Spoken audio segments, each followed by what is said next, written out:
আসসালামু আলাইকুম ওয়া রাহমাতুল্লাহ। আমাদের অন্তর্বর্তী সরকারের প্রধান প্রফেসর ডক্টর মোহাম্মদ ইউনূস ইংল্যান্ডে সফর করছেন। সেখানে তিনি গতকালকে চাথাম হাউসে একটা পলিটিক্যাল থিঙ্ক ট্যাঙ্কের সাথে কথা বলার সময় আবার নতুন করে পুনর্ব্যক্ত করেছেন শুধু নির্বাচন নয়, অন্তর্বর্তী সরকারের 3টা ম্যান্ডেট আছে। সেগুলো হচ্ছে সংস্কার, বিচার এবং নির্বাচন।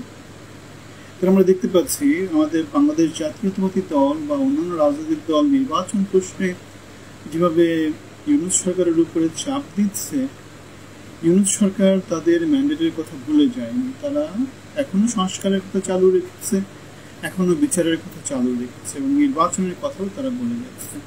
তো এই অবস্থায় আমাদের সমাজে নানা অঙ্গনে নানা প্রান্ত থেকে নানা মানুষ নানা রকম কথা বলছে। সেই কথাগুলা মধ্যে আমরা খুব একটা যুক্তিযুক্ত কিছু খুঁজে পাই না। আমরা যেটা দেখতে পাই সেটা হচ্ছে নির্বাচন ডিসেম্বরে হচ্ছে না, ডিসেম্বরে হবে না। সংস্কার এবং বিচার এই কাজগুলা যথাযথ অগ্রগতি না হলে 13টা সংস্কারের যে কাঠামোগত প্রস্তাব আছে সেগুলোতে ঐক্যমত না আসলে বর্তমানের অন্তর্বর্তী সরকারের একটা পরিকল্পনা আছে, সেই কথা আমরা অনেক দিন ধরে বলে আসছি। এবং গণভোট, গণপরিষদ, স্থানীয় সরকার নির্বাচন, প্রধানমন্ত্রীর 2বারে বেশি হতে পারবে না, 4 বছর মেয়াদী সংসদ এবং স্থানীয় সরকার নির্বাচনগুলো হবে, এরকম নানা রকমের সংস্কার প্রস্তাবগুলা বাংলাদেশের অন্তর্বর্তী সরকারের পক্ষ থেকে প্রস্তাব করা হয়েছে।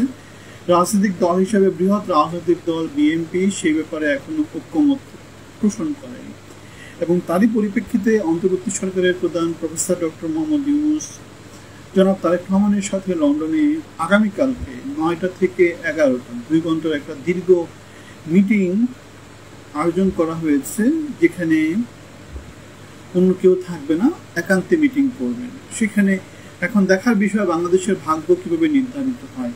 কারণ রাজনৈতিক দল হিসাবে বিএনপির অনেক কিছু বলার আছে, কিন্তু সেই বলাগুলো যদি জনগণের বলার সাথে সামঞ্জস্যপূর্ণ হয়, এমন কিছু না যে হাসিনা সরকার যা করে গেছে তার সাথে সামঞ্জস্যপূর্ণ, যেটা বাংলার জনমানুষ চায় না।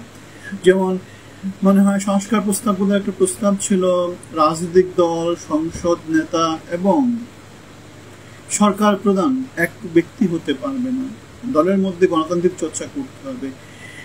সাংবিধানিক যে নিয়োগগুলো আছে সেগুলো ওপেন, ফেয়ার এবং ইন্ডিপেন্ডেন্ট সিলেক্টেড বডি দিয়ে মেরিটের বেসিসে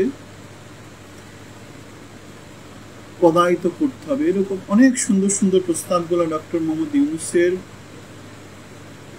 ঐক্যমত কমিশন প্রস্তাব করেছে। সুতরাং সেগুলোর সাথে রাজনৈতিক দলগুলোর ঐক্যমত, এটাই জাতির প্রত্যাশা। ডক্টর মোহাম্মদ ইউনূস এবং বাংলাদেশের